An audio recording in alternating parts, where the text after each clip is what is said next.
Hujambo na karibu tena mtazamaji wa The World News katika kipindi hiki cha ulimwengu wa siasa. Naitwa Adam Hussein.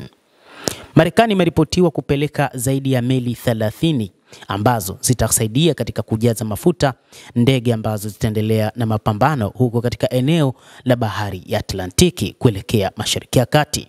Hii ni kwa mujibu wa jarida la Military Watch ambalo limeripoti siku ya Jumatatu. Chombo hicho kimeelezea mjumuiko huo kuwa haujawahi kutokea, kikidai kuwa inaweza kupendekeza ushiriki mpana wa Marekani katika vita vinavyoendelea vya Israel na Iran. Yerusalemu Magharibi na Tehran zimeingia katika siku ya 5 ya mapigano ya wazi. Israel ilianzisha mashambulizi ya anga dhidi ya shabaha za nyuklia za kijeshi za Iran na kuua maafisa wakuu wa kijeshi na wanasayansi na kusababisha mashambulizi ya makombora ya kulipiza kisasi katika miji ya Israel kama vile Tel Aviv na Haifa. Utawala haukuzingatia ushiriki wowote kama huo, lakini sasa utawala wa Donald Trump unaamua kuingilia kati moja kwa moja mapambano dhidi ya Iran. Hata hivyo, rais wa Marekani akiwa katika mkutano wa G7 alitoa taarifa kuambia watu wa Tehran kwamba wanapaswa kuondoka katika jiji hilo kwani mambo mazito yatakuta katika eneo hilo. Baada ya kutoa taarifa yake, milipuko ilisikika katika mji wa Tehran, huku miongoni mwa vyombo vya habari vikubwa vya serikali vikiripuliwa. Marekani imeeleza kuunga mkono mashambulizi ya Israel, huku rais Donald Trump akiyataja kuwa bora zaidi. Pia ameonya kuwa Washington inaweza kuhusika moja kwa moja katika mzozo huo ikiwa maslahi ya Marekani yatatishiwa, lakini bado hajatangaza mipango yoyote ya kuhusika kwa Marekani na majeshi yake katika vita hivyo.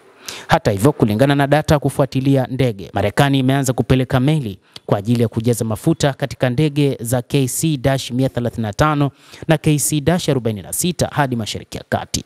Jarida hilo la Military Watch Magazine limependekeza kuwa ndege hizo zinaweza kuwa na nia ya kusaidia operesheni za jeshi la anga la Israel au kuongezea mafuta wapiganaji wa Marekani na washambuliaji wa mabomu ikiwa Washington itapanua jukumu lake katika mzozo huo. Ripoti hiyo pia inadai kuwa meli za mafuta kutoka nchi nyingine za magharibi zitashiriki katika juhudi za Israel za kujaza mafuta katika anga, huku Marekani ikiaminika kutoa taarifa za kijasusi, data za kulenga satelaiti na msaada wa ulinzi wa makombora. Mnamo siku ya Jumapili, shirika la habari la Axios liliripoti kwamba maafisa wa Israel waliomba Marekani kushiriki moja kwa moja katika operesheni ya kijeshi, haswa wakiomba msaada katika kushambulia kituo cha kurutubisha uranium cha Iran cha Fordo, kwani hawakuwa na silaha zenye uwezo wa kuweza kufikia. Maafisa wa Marekani waliotajwa na chombo hicho walisema ombi hilo lilikataliwa, huku mmoja akieleza kuwa Donald Trump hawezi kukataa jambo hilo. Hata hivyo, Tehran imedai kuwa uungaji mkono wa Washington kwa Yerusalemu Magharibi umeifanya Marekani kushiriki katika uchokozi wa Israel dhidi ya Iran. Vyanzo vya habari ndani ya jeshi la Iran pia vimeripotiwa kuashiria kwamba jibu la Tehran kwa mashambulizi ya Israel litaenea katika maeneo yote yanayokaliwa na utawala huu wa Israel na kambi zinazohusiana za Marekani katika eneo hilo katika siku zijazo.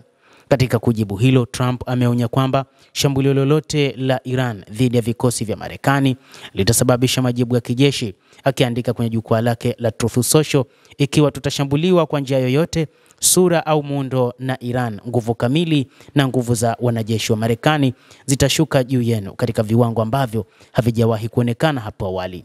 Pia alisisitiza kuwa Marekani haina uhusiano wowote na shambulio dhidi ya Iran na kuitaka Tehran kurejea kwenye mazungumzo. Endelea kutufuatilia mtazamaji, na usisahau kulike, usisahau kucomment, kadhalika na kusubscribe channel yetu hii. Utakuwa ukipata habari hizi kwa mapana hapa The World News. Naitwa Adam Hussein.